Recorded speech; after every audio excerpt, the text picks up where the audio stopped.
तो ये देखिए एकदम खिला खिला साबूदाना हमारा भिगोया हुआ है और ये खिचड़ी एकदम परफेक्ट बनकर तैयार हुई है। एकदम एक एक दाना अलग अलग है, एक दूसरे में न चिपक रहा है। एकदम खिली खिली शीशे जैसी चमकती हुई हमारी साबूदाने की खिचड़ी बनकर तैयार हुई है। तो दोस्तों आज हम आपके सारे झंझट सारे टेंशन दूर कर देंगे। एकदम आसानी से हम बनाकर तैयार करेंगे साबूदाना की एकदम परफेक्ट खिचड़ी।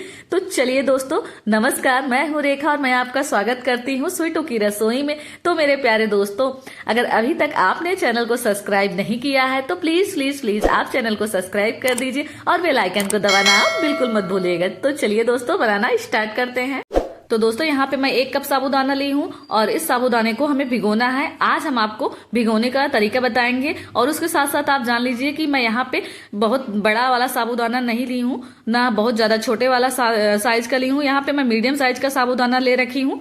अब इसे हमें भिगोना है। भिगोने के लिए हम चलते हैं अब आगे का प्रोसेस करने। अब मैं यहाँ पे लूंगी पानी मैं साबूदाने में डालकर इसे एक बार क्लीन करके धुल लूंगी। तो दोस्तों ये देखिए मैं इसे अच्छे से क्लीन कर ली हूँ। अब मैं जो है इसको भिगोने का प्रोसेस करूंगी। तो यहाँ पे मैं 4 से 5 चम्मच पानी ली हूँ। आप देख सकते हैं दोस्तों, बस इतने ही पानी में आपका साबूदाना एकदम परफेक्ट फूल जाने वाला है। इससे ज्यादा हमें पानी नहीं डालना है। जितना साबूदाना दिख रहा है उससे ऊपर पानी नहीं आना चाहिए, बस उसी के मीडियम साइज में एकदम ऐसे पानी रहना चाहिए। तो देख सकते हैं इतने ही पानी में आपका साबूदाना बिल्कुल परफेक्ट फूल जाएगा। तो दोस्तों इसे मैं 2 से 3 घंटे के लिए अच्छे ऐसे छोड़ दी हूँ। 2 से 3 घंटा जब हो जाएगा तब मैं जो है इसको हटाऊंगी ढक्कन को। तो यहाँ पे 2 ही घंटे हुए हैं और मैं ढक्कन को हटा दी हूँ। तो आप देख सकते हैं 2 घंटे में ही हमारा साबूदाना एकदम अलग अलग है और बहुत ही अच्छे से फूल चुका है। ये देखिए एक मैं आपको दबा के दिखाई, बिल्कुल एकदम आराम से बहुत ही सॉफ्ट हो चुका है साबूदाना। देख लीजिए एक एक साबूदाना अलग अलग है। बस यही ट्रिक है कि आपका साबूदाना आप कभी नहीं चिपकेगा और आसानी से बनकर तैयार होगा। दोस्तों बस भिगोने का तरीका अगर आपको पता है तो साबूदाना आपका बिल्कुल परफेक्ट बनकर तैयार होगा। तो देख सकते हैं दोस्तों यहाँ पे मैं आपको दिखा रही हूँ कि एक एक दाना अलग है। अब मैं यहाँ पे जो है साबूदाना बनाने के लिए सारी सामग्री यहाँ पे इकट्ठा की हूँ। यहाँ पे मैं मूंगफली के दाना जो है थोड़ा सा बारीक कूट ली हूँ, बस 2 चम्मच ली हूँ। उसके साथ मैं 1 चम्मच जीरा ली हूँ। उसके साथ मैं यहाँ पे हरी मिर्च 1 चम्मच ली हूँ और उसी के साथ मैं यहाँ पे एक मीडियम साइज की आलू कट कर ली हूँ एकदम छोटे छोटे सा पीस में। अब इसके बाद मैं यहाँ पे नींबू भी ली हूँ और साथ में मैंने मूंगफली का दाना भी ले रखा है और टमाटर को भी मैं 2 एकदम बारीक बारीक कट कर ली हूँ छोटे साइज में। तो दोस्तों ये देखिए यहाँ पे मेरे सारे सामग्री इकट्ठा है, मैं आपको दिखा चुकी हूँ। अब उसके बाद मैं चल रही हूँ गैस पे मैं कढ़ाई रख दी हूँ और कढ़ाई में मैं डाल दी हूँ 2 चम्मच घी। यहाँ पे मैं शुद्ध देसी घी डाल रही हूँ क्योंकि व्रत का खिचड़ी बना रही हूँ व्रत के लिए। तो दोस्तों ये देखिए अब घी हमारा अच्छे से पिघल हो गया है, यानी गर्म हो चुका है। अब मैं इस घी में डालूंगी मूंगफली का दाना। मूंगफली दाना डाल के मैं इसे अच्छे से भून लूंगी एकदम अच्छे से। और मूंगफली का दाना बहुत ज्यादा तेज आंच में हमें नहीं भूनना है, एकदम मीडियम साइज का आंच रहे। और ये धीरे धीरे जब छिटकता है पकता है तेल में तब जाके एकदम कुरकुरा वाला मूंगफली का दाना बनकर तैयार होता है। और जो खिचड़ी में जब पड़ता है ना बहुत ही अच्छा टेस्ट लगता है, इसलिए इसे डालना बहुत जरूरी रहता है। इसीलिए इसे तेल में ही फ्राई किया जाता है। तो दोस्तों ये देखिए अब इसे हम ऐसे ही चलाते रहेंगे, इसे हमें रोकना नहीं है, कलछी को बार बार चलाते रहना है। और जितने जल्दी जल्दी चलाएंगे उतनी ही जल्दी मूंगफली का दाना चिटकेगा और कुरकुरा बनकर तैयार होगा। तो ये देखिए मूंगफली का दाना पूरी तरीके से एकदम रेडी हो चुका है अच्छे से। अब इसको मैं साइड में करके अब मैं यहाँ पे डाल दूंगी आलू को भी मैं जो मीडियम साइज का एक कट करके रखी थी ना उसी को मैं अच्छे से इसे यहाँ पे फ्राई कर लूंगी। दोस्तों बहुत ज्यादा टाइम नहीं लगेगा क्योंकि बहुत पतला पतला छोटा छोटा मैं कट की हूँ, बहुत जल्दी अच्छे से ये फ्राई हो जाएगा। बहुत ज्यादा टाइम नहीं लेता है फ्राई होने में, बस 2 से 3 मिनट में ही आपका ये आलू पक जाएगा। थोड़ा मीडियम साइज के ही आंच रहना चाहिए, बहुत ज्यादा तेज आंच में इसे नहीं पकाना है और अच्छे से रेडी हो जाएगा। देखिए आधी मतलब 50% पक चुका है। अब इसे 50% और ऐसे पकाना है। दोस्तों आप चाहे तो इसे ढक कर भी पका सकते हैं। यहाँ पे मैंने ऐसे ही चला चला कर इसे पका दिया है, अच्छे से ये फ्राई हो चुका है। तो दोस्तों अब इसको भी मैं निकाल ले रही हूँ। आलू हमारी पूरी तरीके से पक गई है। अब इसको भी मैं निकाल के एक कटोरी में अलग रख दूंगी। दोस्तों तो ये देखिए ये भी निकल चुका है।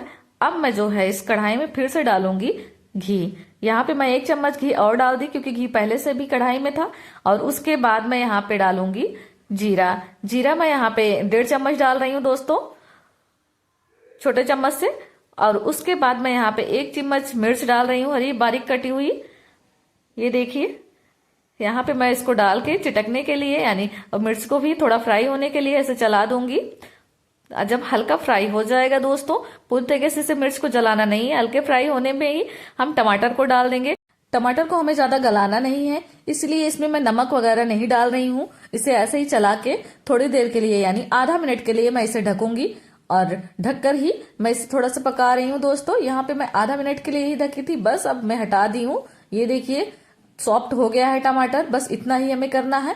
और इसके बाद हम आगे का प्रोसेस करेंगे। यहाँ पे अब हम डालेंगे साबूदाना। तो दोस्तों ये देखिए, ये हमारा साबूदाना एकदम खिला खिला है।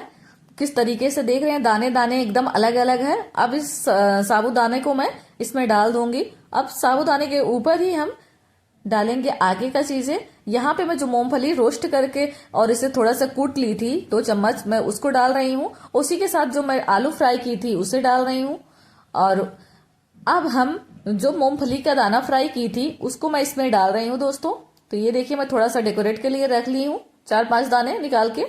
अब मैं इसको अच्छे से मिक्स कर दूंगी। ये देखिए, इसको मैं अच्छे से मिक्स कर दे रही हूँ। तो दोस्तों देख रहे हैं ना, बिल्कुल नहीं चिपक रहा है, बहुत ही खिला खिला आपका साबूदाना बनकर तैयार होगा। तो आप देख सकते हैं, बहुत ज्यादा तेज आंच में हमें पकाना नहीं है। अब यहाँ पे मैं स्वादानुसार नमक डालूंगी। यही इसी स्टेज पे हमें नमक भी डाल देना है। नमक को डाल के भी मैं अच्छे से चला दे रही हूँ। तो दोस्तों देखते देखते साबूदाना किस तरीके से एकदम ट्रांसपेरेंट झलकने लगेगा, पता ही नहीं चलता है, बहुत ही सॉफ्ट बनकर तैयार हो जाता है। तो ये देखिए दोस्तों, नमक डालते ही जो है हमारा साबूदाना अब एकदम ट्रांसपेरेंट हो गया है। देखिए कितना ज्यादा सॉफ्ट, तो कितना ज्यादा एक एक दाना खिला खिला बनकर तैयार हुआ है।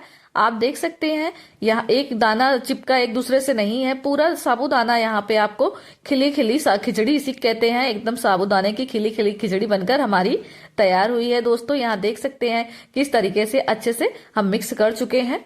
तो ये देखिए, एक एक दाना अलग अलग है, एक भी दाना इधर उधर नहीं हुआ है चिपका हुआ। आपको ये खिचड़ी जब एक बार आप खा लेंगे ना, तो बार बार आप यही खिचड़ी बनाकर तैयार करेंगे दोस्तों। जरूरी नहीं है इसे हम व्रत में ही खाएं, आप चाहें तो इसे व्रत के अलावा भी बना के खा सकते हैं। अब साबूदाना हमारा बन चुका है। अब मैं ऊपर से धनिया गार्निश कर रही हूँ। साथ ही साथ मैं यहाँ पे डालूंगी नींबू का रस। नींबू का रस मैं यहाँ पे निचोड़ रही हूँ दोस्तों। और साथ ही साथ मैं इस गैस के फ्लेम को कर दूंगी बंद, क्योंकि गैस का फ्लेम चालू नहीं रखना चाहिए। क्योंकि जब अगर जलते हुए में नींबू डाल दिए और उसके बाद उसका नींबू का कोई भी टेस्ट रह नहीं जाता है, उसकी जितनी विटामिन सी की ताकत होती है ना, वो खत्म हो जाती है। इसलिए हमें नींबू डाले हैं तो गैस का फ्लेम तुरंत बंद कर देना चाहिए। तो ये देखिए, आप देख सकते हैं किस तरीके से एकदम दाने दाने हमारा साबूदाना बनकर तैयार हुआ है दोस्तों।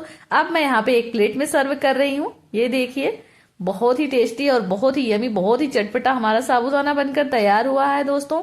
तो दोस्तों उम्मीद करती हूँ कि आप लोग इस नवरात्रि पर इस साबूदाने की खिचड़ी जरूर बनाकर खाएंगे और हमें कमेंट बॉक्स में लिख कर बताएंगे कि आपके साबूदाने की खिचड़ी कैसे बनी थी।